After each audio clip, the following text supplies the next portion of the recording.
Dans la vidéo d'hier, j'avais expliqué l'importance de la préparation et on avait répondu à deux questions. Dans la première question, on avait demandé il vous restait combien de jours pour passer l'examen. Et moi, j'ai pris l'exemple de 28 jours. Ensuite, on s'est fixé un objectif par rapport à l'examen. OK? Donc, on connaît clairement notre objectif. Aujourd'hui, on va parler d'un modèle qui vous permettra de rester concentré, de rester motivé tout au long de votre programme d'apprentissage. Et le modèle que je vais vous partager aujourd'hui, c'est le modèle CVES. CVES, donc c'est en anglais, qui veut dire les sauveurs. Donc c'est un modèle qui a été développé par Hal Elrod dans son livre Miracle Morning.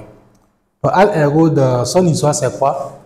On lui a dit qu'il ne va jamais marcher sur son lit d'hôpital. Et actuellement, c'est une personne, il est en bonne santé, il fait des conférences dans le monde entier. Donc le modèle, qu'est-ce que ça signifie le modèle CVS?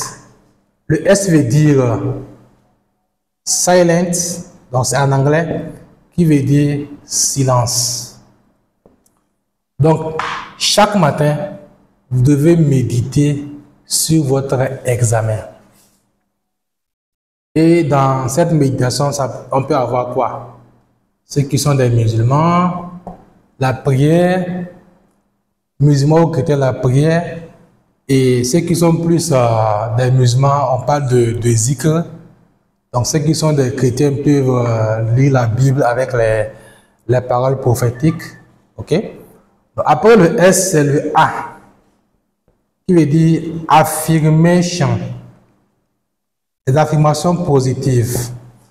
Donc, si je prends l'exemple que j'ai donné hier, avec un jeune qui voulait avoir une moyenne de 13 sur 20, donc lui il peut dire, j'ai une moyenne de 13 sur 20 au bac ou bien au BPC, et j'en suis fier, et je suis capable de l'avoir. Et ceux qui aiment affaire de Dieu, pour ajouter à côté au nom de Dieu ou bien au nom de Jésus-Christ. En tout cas, ça passe, mais ce n'est pas une prière. Après le A, on a le V, qui veut dire visualisation. La visualisation. C'est quoi visualiser? C'est de voir dans son esprit ce qu'on veut obtenir. Et ce que j'enseigne aux jeunes, c'est de concevoir une attestation de réussite à l'examen. Donc, tu vas écrire ton nom, ton prénom et la note que tu veux avoir, et écrit en bas, est déclaré admis à la session de tant avec une moyenne de. Et tu fais ce cadre-là que tu vas coller dans ta chambre. Donc chaque matin, tu essaies de visualiser ton certificat de réussite et tu fermes les yeux et vois qu'est-ce que tu vas ressentir le jour où tu vas recevoir ce certificat-là. OK? Après le V, c'est le E, qui veut dire exercice. Donc là, c'est quoi? C'est l'exercice physique. Donc, chaque matin, vous devez faire un exercice physique. Ça peut être la marche, le jogging, l'étirement, la course, juste pour libérer votre corps. Donc là, ça peut vous prendre quelque chose de 5 minutes, 5 à 10 minutes par jour. Après exercice, nous avons quoi? Le R, qui veut dire reading. Reading en anglais veut dire en français la lecture. Vous devez lire au moins quelque chose chaque matin. Et je vous conseille de lire les matières où vous voulez mémoriser les matins. Comme c'est un peu frais, vous pouvez prendre 10 à 25 minutes de mémorisation. Et après le reading, c'est le scribing. Scribing veut dire écriture. Donc chaque matin, prenez le temps d'écrire au moins quelque chose.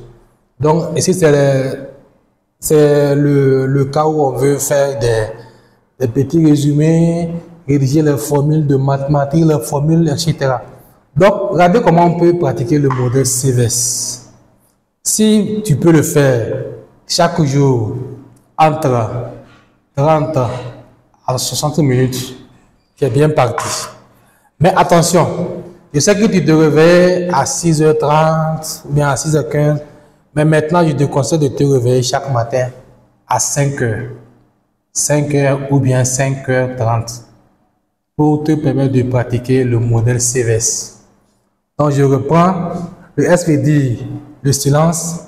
Il faut prendre quelques minutes pour méditer, pour prier. Après le silence, ce sont les affirmations positives. Tu programmes des paroles positives sur toi, ce que tu vas obtenir à l'examen. Après l'affirmation positive, nous avons la visualisation. Il faut voir ce que tu vas obtenir dans ton esprit et croire que tu vas l'obtenir. Après, c'est l'exercice physique qui peut être le sport, la course, la marche. Et après, c'est la lecture. Et enfin, c'est l'écriture. Donc voilà ce que vous devez pratiquer chaque matin durant les moments de révision. Donc ça va vous permettre d'être fort physiquement et mentalement fort. Donc demain, je vais vous parler un peu d'une autre méthode qui vous permettra de réduire ou bien de minimiser votre niveau de stress qui peut être élevé dans les moments de révision. Donc demain, on va parler un peu du brain gym qu'on appelle la gymnastique du cerveau. Donc, à demain pour notre vidéo qui va concerner votre préparation à l'examen.